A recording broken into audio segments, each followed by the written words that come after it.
Conocí el Panteón Francés desde muy pequeño.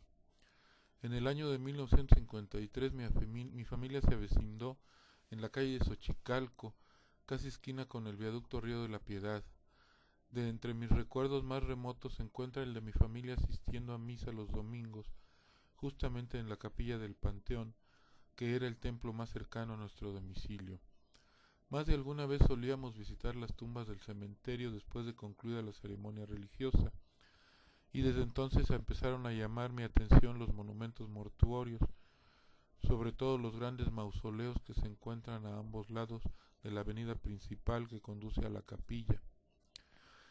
Por supuesto, al paso de los años fui descubriendo que aquel cementerio, tan relacionado con los recuerdos más antiguos de mi niñez, albergaba las tumbas de muy destacados personajes de la historia de México, sobre todo de épocas tan memorables como el Porfiriato y la Revolución Mexicana.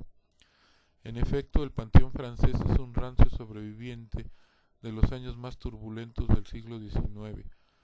En su seno reposan desde los personajes más anónimos hasta los más connotados, pertenecientes a varias generaciones de mexicanos y extranjeros, y es en la actualidad el cementerio en funciones más antiguo del Distrito Federal. El Panteón Francés fue fundado por el ejército invasor en 1864 para dar sepultura a los militares franceses caídos en combate o a los súbditos de Francia en general que exhalaran el último suspiro en la Ciudad de México. Cerca de la entrada puede advertirse la lápida de un coronel Martin con la fecha 1864 y es esa el área más antigua del cementerio. Muy pronto, fracasada la intervención, evacuado el territorio nacional por el ejército francés y derrotado el régimen imperial al que sus bayonetas sostenían, en 1871 un decreto del gobierno del presidente don Benito Juárez ordenó la clausura de los panteones de Santa Paula, el Campo Florido, Los Ángeles e incluso el mismo Panteón de San Fernando, considerado como el Panteón de Postín, por ser el cementerio de las clases más acomodadas. En ese mismo año, el propio presidente Juárez inauguró el Panteón Civil de la Piedad, muy cerca, por cierto, del Panteón Francés, pues abarcaba el área que hoy ocupan el parque que se encuentra frente al Centro Médico Nacional Siglo XXI, incluyendo el espacio del multifamiliar Benito Juárez y el de la calle Guatabampo.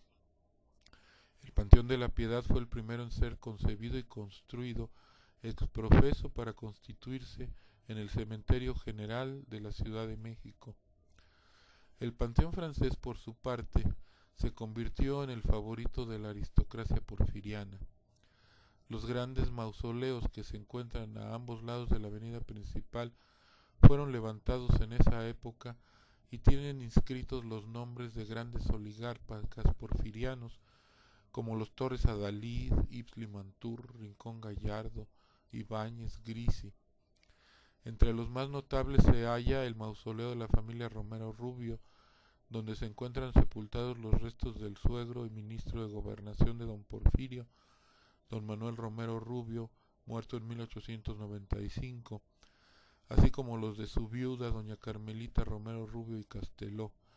Sin embargo, el más suntuoso e impresionante es el del general Pedro Rincón Gallardo, muerto en 1909, que fuera gobernador del Distrito Federal y ministro de México en Rusia, entre otros destacados empleos que desempeñó durante el régimen de don Porfirio. Sin embargo, no todos los personajes notables de esa época cuentan con suntuosos mausoleos. Olvidados en un nicho del osario, tras una humilde lápida que solamente dice M. Gutiérrez N., se localizan los restos del duque Job, el gran poeta Manuel Gutiérrez Nájera.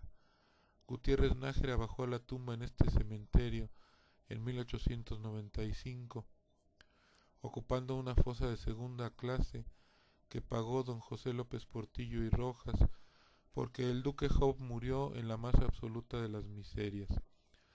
Además, el mismo José López Portillo y Rojas fue sepultado aquí. En su tumba se halla inscrito este bello epitafio: Nunca odié, perdonar supe, y espero yo también ser perdonado. Por otra parte, en el Panteón francés puede encontrarse toda una muestra de los estilos arquitectónicos que estuvieron en boga en los últimos años del siglo XIX y los principios del XX. Lucen allí en tumbas y mausoleos el Art Deco, el Art Nouveau, el ecléctico, el rococó, etc. Pero pueden verse tumbas de estilos aún más antiguos, parecidas a las que existen en el Panteón de San Fernando, como la del gran litógrafo Casimiro Castro, que bajó a la tumba en 1879. La siguiente generación que adoptó al Panteón francés para establecer su última morada fue la de la Revolución Mexicana. Próceres tan destacados como don Francisco I. Madero bajaron allí a la tumba.